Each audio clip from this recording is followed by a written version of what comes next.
एक बार की बात है, एक गांव में बसंत और बिमला अपने 2 बच्चों के साथ एक छोटे से घर में रहते थे।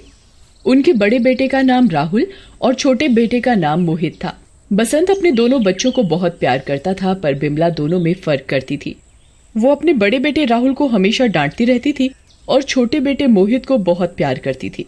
बसंत अक्सर काम के सिलसिले में शहर आता जाता रहता था। एक दिन बसंत कुछ दिनों के लिए शहर जा रहा होता है। पापा पापा पापा मुझे छोड़कर मत जाओ, पापा मुझे छोड़कर मत जाओ। चल दूर हट, क्या हर वक्त पापा पापा करता रहता है? वो काम से जा रहे हैं, उनको जाने दे। क्या है विमला, तुम हमेशा राहुल के साथ ऐसा बर्ताव क्यों करती हो? अब मैं कुछ दिनों के लिए बाहर जा रहा हूँ, तो मेरे पीछे से तुम दोनों बच्चों का ठीक से ख्याल रखना। अगली सुबह राहुल और मोहित स्कूल के लिए तैयार होकर नाश्ता करने किचन में आते हैं। राहुल, तुझे स्कूल जाने की कोई जरूरत नहीं है, समझा? घर में मुझे आज बहुत सारे काम हैं, तो तू घर रहकर मेरी मदद कर। माँ, आज मेरा स्कूल में टेस्ट है, अगर मैं नहीं गया तो कल मुझे बहुत डांट पड़ेगी। मैं वो सब नहीं जानती, मेरे साथ बहस मत कर और चुपचाप घर के कामों में मेरी मदद करवा। ठीक है माँ, जैसा आप बोलो। मोहित और राहुल नाश्ता करने बैठ जाते हैं। बिमला मोहित की प्लेट में तो आलू पूरी रखती है, पर राहुल को रात की एक बासी रोटी दे देती है। माँ, भैया को भी आलू पूरी दे दो। ये पहले ही खा खा कर इतना मोटा हो रहा है, आलू पूरी खाएगा तो और मोटा हो जाएगा। मैं तुझे कब से बाहर ढूंढ रही हूँ और तू यहाँ मजे से आराम फरमा रहा है। नहीं माँ, मैं बस अभी आया था, मैं बहुत थक गया था, इसीलिए यहाँ आकर लेट गया। ये बहाने किसी और को सुनाइयो। चल अब जल्दी उठ और जाकर कुएं से पानी भर कर लेकर आ। अब तो अंधेरा होने वाला है माँ। तो क्या हुआ, तुझे कोई खा नहीं जाएगा। अब जा जल्दी, घर में पानी की एक बूंद भी नहीं है, मुझे खाना भी बनाना है। बिमला राहुल को एक बड़ा सा मटका थमा देती है और पानी भरने के लिए कुएं पर भेज देती है। राहुल कुएं से पानी भर कर एक पीपल के पेड़ के नीचे आराम करने लगता है। राहुल इतना थका हुआ था कि पल भर में ही उसकी आंख लग जाती है और वो वहीं सो जाता है। थोड़ी ही देर में अंधेरा हो जाता है, पर राहुल अभी भी गहरी नींद में सो रहा होता है। उस पीपल के पेड़ पर एक चुड़ैल रहती थी जो बहुत बुरी तरह से जली हुई थी।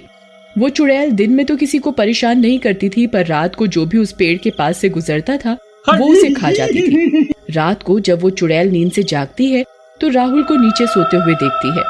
चुड़ैल उड़ते हुए राहुल के पास जाती है।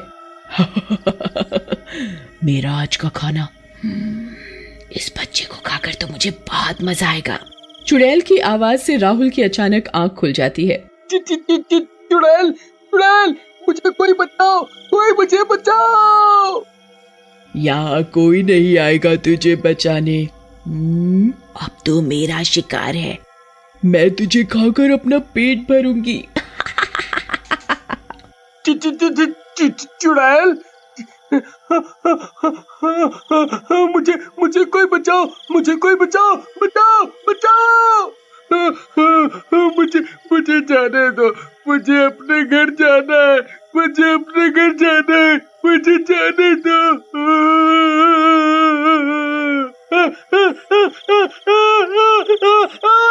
राहुल चुड़ैल के आगे हाथ जोड़ता है और बहुत मिन्नतें करता है, पर वो चुड़ैल राहुल की एक नहीं सुनती और उसे खाने के लिए उस पर झपट पड़ती है। मैं तुझे कहाँ से खाना शुरू करूँ? ऐसा करती हूँ, पहले मैं तेरा हाथ खाती हूँ।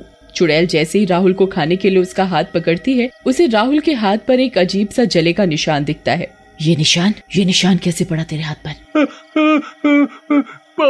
पापा बताते हैं कि जब मैं बहुत छोटा था तब दिवाली वाले दिन घर में आग लग गई थी और उसमें मेरा ये हाथ जल गया। तेरा नाम क्या है और तेरे बाप का नाम क्या है? मेरा नाम राहुल है और मेरे पापा का नाम बसंत है। तू तो मेरा बेटा राहुल है, मेरा प्यारा बेटा, मेरा राहुल। मैं शीला हूँ, तेरी माँ। ये तुम क्या बोल रही हो? मैं एक चुड़ैल का बेटा कैसे हो सकता हूँ? मेरी माँ का नाम तो विमला है। नहीं राहुल बेटा, तुम मेरे ही बेटे हो। मैं तुमको सब बताती हूँ। तुम उस वक्त बस 2 साल के थे, दिवाली की रात थी। मैंने पूरे घर में दिए जलाए हुए थे। तुम्हारे पापा दुकान से मिठाई लेने गए हुए थे। मैं तुम्हें घर में सोते हुए छोड़कर बाहर आंगन में दिए रखने गई थी। मैंने अचानक देखा कि घर के अंदर से धुआं आ रहा है। मैं जल्दी से भागकर अंदर गई। पूरे घर में आग फैली हुई थी। तुम्हारे पालने के चारों तरफ आग थी। तुम रो रो कर मुझे बुला रहे थे। मुझे उस वक्त कुछ समझ में नहीं आया और मैं तुमको बचाने के लिए आग में घुस गई। मैंने तुमको गोद में उठाया और बाहर भागी। मेरी साड़ी में आग लग चुकी थी। हमारे घर के बाहर भीड़ लगी हुई थी। मैंने जल्दी से तुमको किसी की गोद में पकड़ाया। मेरे पूरे शरीर में आग लग चुकी थी। मुझ पर लोगों ने पानी डाला पर मैं इतनी बुरी तरह से जल गई थी कि मैंने वहीं दम तोड़ दिया। तुम्हारा हाथ भी उसी आग में जल गया था। मैं सच बोल रही हूँ बेटा, मेरा यकीन करो। अगर मेरी माँ तुम हो तो वो जो घर में है वो कौन है?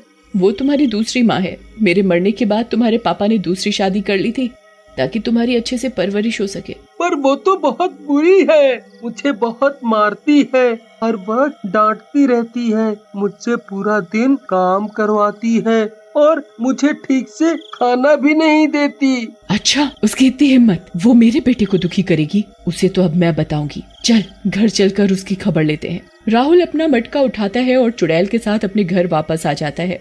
दरवाजा खोलो माँ, दरवाजा खोलो माँ। इतनी रात हो गई, तू अब आया है? कहाँ था इतनी देर से? माँ माँ, वो मैं थक कर एक पेड़ के नीचे बैठ गया था और मेरी आँख लग गई। अच्छा, तो नवाब बाहर जाकर आराम फरमा रहा था। अब तो तुझे खाने में बस बासी रोटी ही मिलेगी, तभी तुझे अकल आएगी। अब चल जल्दी अंदर जा और ये मटका रसोई में रख दे। मैं भी देखती हूँ कि तू मेरे बेटे को कैसे भूखा रखेगी। बिमला रसोई में बढ़िया बढ़िया पकवान बनाती है। मोहित बेटा जल्दी आ, देख मैंने आज सब कुछ तेरी पसंद का बनाया है। मोहित रसोई में आकर बैठ जाता है। राहुल भी बिमला की आवाज सुनकर मोहित के पास जाकर बैठ जाता है। चुड़ैल राहुल के पास खड़ी होती है। बिमला मोहित की थाली में बढ़िया बढ़िया पकवान परोसती है और राहुल की थाली में बासी रोटी के बचे कुचे टुकड़े डाल देती है। चुड़ैल को राहुल के साथ ये सब देख बहुत गुस्सा आ जाता है। वो एक इशारा करती है और मोहित की थाली के सारे पकवान उड़कर राहुल की थाली में आ जाते हैं। ये सब देखकर बिमला और मोहित की आंखें फटी की फटी रह जाती हैं। ये क्या हो रहा है? ये खाना अपने आप कैसे उड़ सकता है? बिमला और मोहित डर कर रसोई से भाग जाते हैं। देखा कैसे डर कर भाग गए दोनों। अब इनको पता चलेगा कि भूखे पेट कैसे सोया जाता है। तू आराम से पेट भर कर खा। चुड़ैल राहुल को अपने हाथों से खाना खिलाती है। बहुत दिन बाद राहुल इतना अच्छा खाना खाता है कि खाना खाते ही उसे नींद आने लगती है।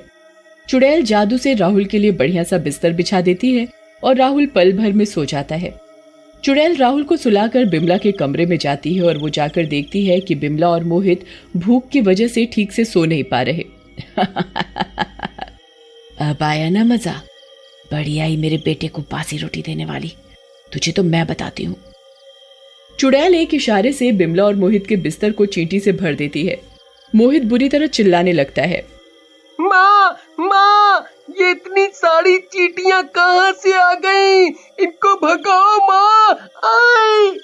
मोहित और बिमला पूरी रात चींटियों की वजह से सो नहीं पाते और उनको ऐसे ही खुजाते खुजाते सुबह होती है। चुड़ैल मोहित और बिमला का जीना हराम कर देती है और ऐसे ही बहुत दिन गुजर जाते हैं। एक सुबह जब बिमला उठती है, राहुल राहुल चल जल्दी उठ। हाँ माँ, बस उठ गया। चल जल्दी जाकर भैंसों को चारा डाल और तबेले से सारा गोबर भी साफ कर दे। राहुल आंखें मलता हुआ तबेले में जाता है। वो वहां जाकर भैंसों का गोबर साफ ही कर रहा होता है कि चुड़ैल आ जाती है और उसे ये सब देखकर बहुत ज्यादा गुस्सा आ जाता है। तू मेरे बेटे से गोबर साफ करवाएगी? तुझे मैं अभी बताती हूँ। चुड़ैल एक इशारा करती है और तबेले का सारा गोबर उड़कर बिमला और मोहित के ऊपर गिरने लगता है। छी माँ, मुझे बचाओ, ये कितना गंदा है। ये हमारे साथ क्या हो रहा है? ओह, मुझे तो कुछ समझ ही नहीं आ रहा। चुड़ैल अचानक से बिमला के सामने आकर खड़ी हो जाती है। अब तक तो चुड़ैल सिर्फ राहुल को दिखती थी, पर अब वो मोहित और बिमला को भी दिखने लगती है। चुड़ैल बचाओ बचाओ। मैं चुड़ैल नहीं, राहुल की असली माँ शीला हूँ। तूने मेरे बेटे को बहुत दुखी किया है। अब मैं तेरे बेटे का जीना हराम कर दूंगी। तब तुझे समझ में आएगा कि एक माँ के दिल पर क्या गुजरती है जब उसके बच्चे के साथ बुरा होता है। मुझे माफ कर दो शीला, मैंने राहुल के साथ बहुत बुरा किया है, पर अब मुझे अपनी गलती का एहसास हो गया है।